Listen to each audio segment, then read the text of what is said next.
Hi, welcome back to our channel. In front of me I have OnePlus 15, and in this video let me show you how to hide or show notification previews on this device.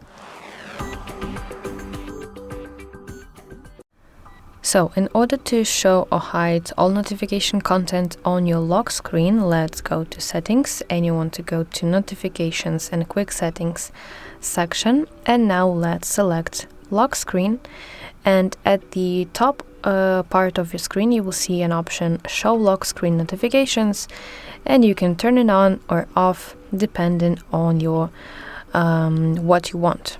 So let's disable it, and you will not see lock screen notifications. Additionally, you can set up to hide notification content for specific application.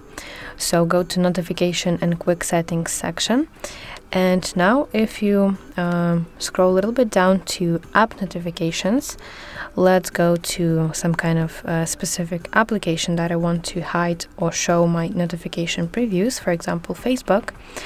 As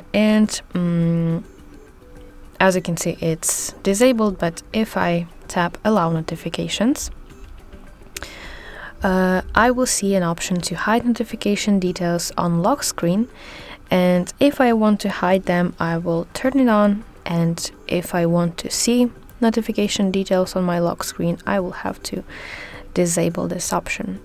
So that's how it works. That's how you can hide or show notification previews on your OnePlus 15 device, and I really hope that you find this video helpful, and if so, please like this video and subscribe to our channel to see more content like this.